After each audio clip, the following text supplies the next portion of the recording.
All right, hey, welcome back, guys. This is the Chapter 6 video, and things worked out as planned. On the right half of your screen, you're seeing me along with 9 other great famous economists. So that's kind of cool. So in this chapter, we're talking about kind of economic history. So that means that our thinking about the economy and about capitalism and markets has changed and evolved over the years. So we're going to kind of walk our way through this.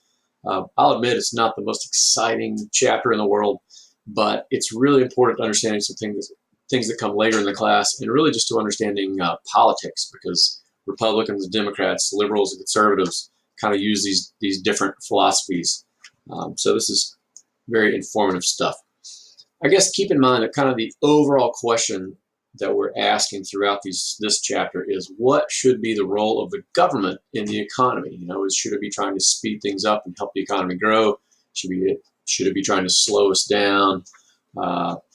Should it be playing any role at all? So that's kind of the overarching question. So we're going to start here. I guess too, I'll tell you, I'm going to just try to give you the very quick kind of philosophical overview of these. The details are in the chapter. You can refer to that. But I think that just the big picture philosophy of these views is most important. So we'll start with what's called the classical view. So starting in about the 1800s, around the time of the Industrial Revolution, we started to talk about and understand the economy as a whole. And the first and most famous economist to describe it was this guy named Ricardo. And his philosophy really dominated up until the Great Depression, which came about in the 1920s. So basically what Ricardo said was that capitalist market-based economies are naturally stable. So when we go back to like the chapter on supply and demand, we had equilibrium. We talked about how shortages and surpluses would happen, but there were these natural things that brought us back to equilibrium. That was all kind of based on Ricardo. So he's telling us that capitalism is stable, therefore recessions are temporary. We shouldn't worry too much about them. The economy is going to fix itself. All right, so that's the key lesson there. He's saying the economy will fix itself. Capitalism is good at that. Therefore, we should just focus on the long run. Don't worry about these little short-run recessions. The government doesn't need to do anything. The government should just stay out of the economy and let it fix itself. So this view dominated for a long time until the Great Depression came along. When the Depression hit, we got in this horrible situation. Millions of people were losing their jobs, losing their homes, they're living out on the streets, they're starving to death. And our president at the time subscribed to this classical view. He was Herbert Hoover, and he went around saying things like, hey, don't worry about it. This is temporary. The economy is going to fix itself. Meanwhile, how would you feel if you just lost your job, lost your house, you're living on the streets, you can't find food? People got really upset about this because this depression went on and on and on, and it seemed like it was never going to fix itself. So the Great Depression really blew some big holes in this classical view. So at that time, along comes a great and famous economist, John Maynard Keynes, and it's pronounced Keynes, and his followers are called the Keynesians. So Keynes was the one who described, as you'll read about in chapter 6, some of the reasons why the economy might not fix itself. He argued that capitalism was really not that stable, and that we could get into recessions and depressions, and we could get stuck there. They could last a long, long time. So while the classical guys were saying focus on the long run, Keynes said, hey, in the long run, we're all dead. That's one of his most famous quotes.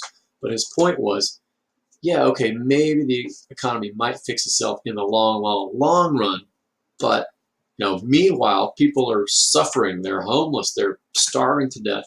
Maybe we should worry about the short run. So Keynes kind of pushed the focus back more to, let's see what government can do to help people when they're in need. So he's the reason we have a lot of these social safety nets, social security, unemployment benefits, and things like that. So Keynes really argued for more of a role for the government in helping people out during bad times and in speeding the economy up and trying to get us out of these recessions or depressions. So that's the Keynesian view. You'll read about how in the 60s, people started observing some problems with the Keynesian view. So a guy named Friedman came along, and he is associated with what's called the monetarists, or the monetarist view. And basically, Friedman is closer to that classical view, where he says that capitalism is pretty much naturally stable. He kind of shifted the focus more to money and the role of money and the money supply. And he essentially said that, you know, if there's a lot of money out there, people are going to spend it. It drives up prices. It causes inflation. If there's not enough money out there, it causes other problems. So he pretty much said the only thing the government should worry about, the only thing they should do in the economy is allow slow, steady growth in the money supply. That should allow slow, steady growth in the economy. So he's more of a hands-off kind of classical guy, but with a little bit of a role for the government in managing the money supply. We'll talk later about how you do that, but that's the philosophy. Quickly, these I think are less important, but the new classical view basically is just a bunch of people who kind of are going back to that classical view, saying that capitalism is naturally stable, government intervention doesn't work, government should just stay out of the economy. There are a lot of people who still believe that. Read about the rational expectations hypothesis. That's really, I think, their only important contribution. But essentially, the new classical view is very much like the classical view. The new Keynesian, similarly, it's kind of a hodgepodge. They sort of try to incorporate the best ideas of Keynes and the monetarists and the classical views. But basically, it's still Keynesian in arguing for a bigger role for government in managing the economy. I think that's about all I need to know about those philosophically. So this image is right out of the book. Depressions, recessions are what your book calls recessionary gaps. So you have recessionary gaps and inflationary gaps when the economy is growing too rapidly and we have inflation. So potential output is this line here. Potential output means, if you go back to the idea of production possibilities curves, this means we're on that curve, meaning we're fully using all of the economy's factors of production, all of our labor, capital, and natural resources. So if all those are fully employed, we should be on this potential output line. A recessionary gap means GDP is below that, meaning we have some of those factors of production that aren't being used. So that's kind of a more technical explanation of what a recession is.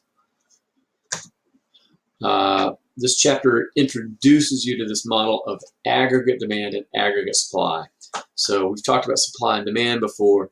Aggregate means total. So aggregate demand, you can think of that as demand as a whole, demand for goods and services total in the economy. So it's like total spending, basically. So consumers, households spend money, government spends money, and foreigners purchase our exports. So all those things go into aggregate demand or total spending. Short-run aggregate supply, you can really think of aggregate supply as total output. So it's basically real GDP. In the short run, there is this positive relationship for aggregate supply, which shows that as the price level goes up, businesses will work hard and produce more and create more output. It's kind of strange to say that it can do that when we look at this, but the long run aggregate supply curve is vertical. It's fixed at that level of potential employment. In the long run, we can only produce what our factors of production allow us to produce, but strange as it may seem, in the short run, we can actually produce more than that, I guess, by working overtime and using more of those resources than we really can sustain. So in the short run, we can go beyond that, but in the long run, there's this thing called potential output or full output, which is at this level where long run aggregate supply is vertical. Okay, I think I'm going to stop it there. That's kind of the big overview. The next video, I'm going to make one more video of this chapter, but I'm going to kind of walk you through some examples in that one. But this kind of covers most of the philosophy and theory. So hopefully that helps. Thanks for watching.